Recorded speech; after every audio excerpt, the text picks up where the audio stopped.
How are you this morning? We thank God for this beautiful morning. Even though it's snowing heavily outside,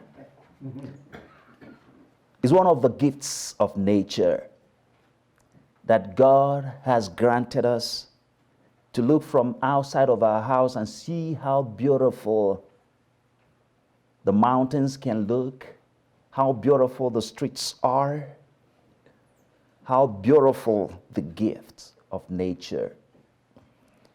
We thank God for his gifts and we continue to praise him.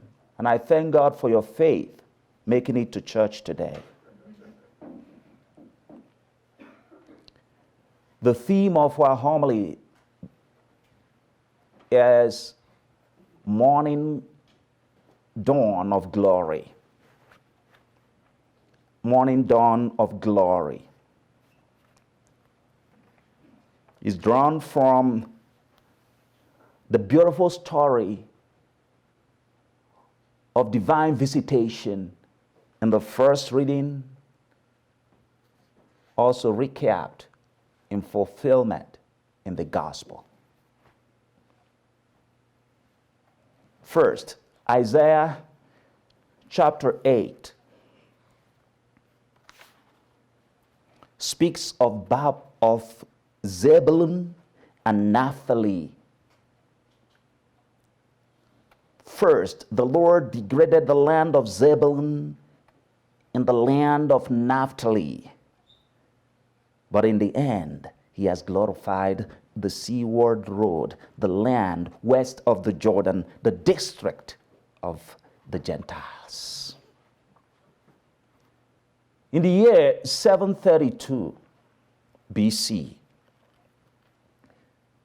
the king of Assyria came against northern Israel. That's the northern kingdom, Israel. And the territory that suffered the most was the territory located all around Galilee.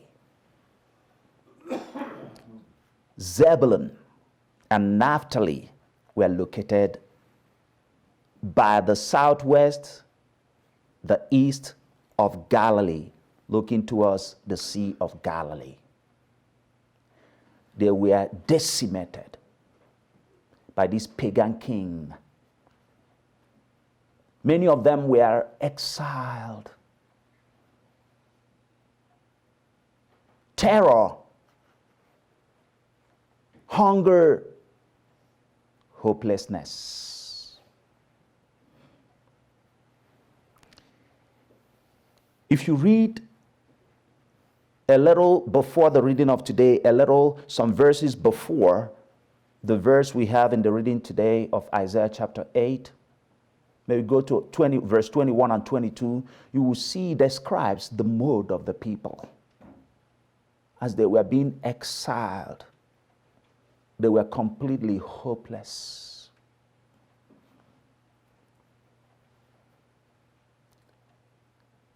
But God does not let his own down. God does not abandon his people. It's that background that situates the readings of today. First, the Lord degraded the land of Zebulun and the land of Naphtali. But in the end, he has glorified the seaward road, the land west of the Jordan, the district of the Gentiles. At the end, in the end, God answers. In the end, God gives message of hope. The message was both for the people in the immediate context of that prophecy and the future in the messianic context of the Christ.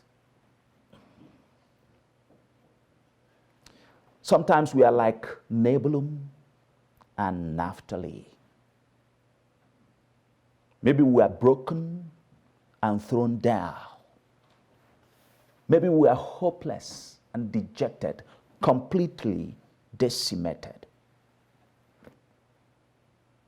Maybe we hear the news of naysayers telling us how impossible salvation is with the Christ and how hopeless we are as believers.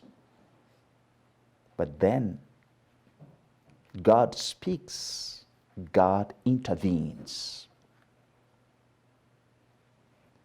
There is a typology I want you to pay attention here in the readings.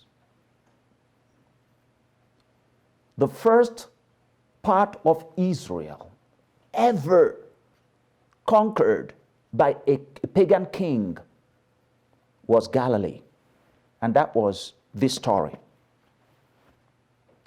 And the first place that Jesus preached the message of the kingdom was Galilee.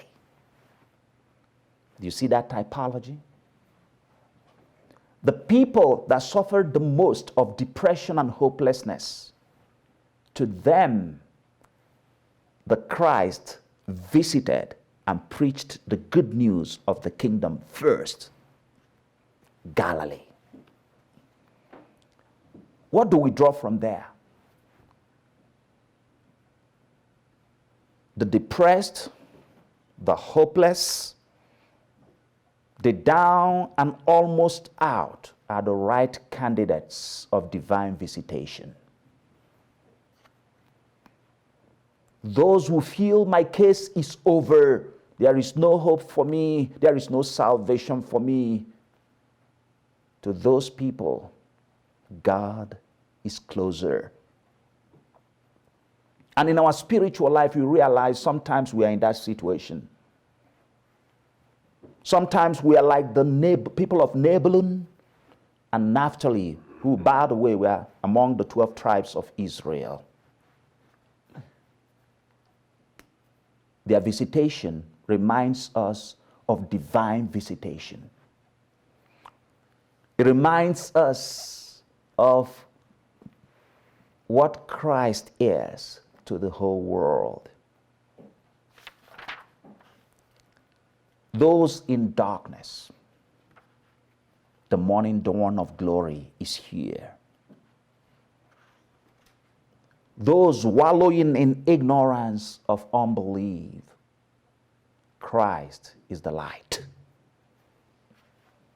Those suffering from what St. Ignatius of Loyola calls desolation,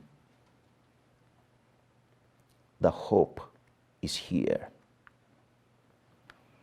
We come to Christ, who is our hope, to Christ, who is our peace, to Christ, who is our consolation, our joy, the peace of the nations. As we come to the table of the Lamb, we come to the liturgy of the Eucharist. We approach Jesus with our brokenness, perhaps our depression, perhaps our mood that is gloomy and dark like the people of Zebulun and Naphtali, perhaps our nation or the world with all the confusion in the world. And we say, Jesus, the light of the nations, be our light. Light our ways as we go. God loves you.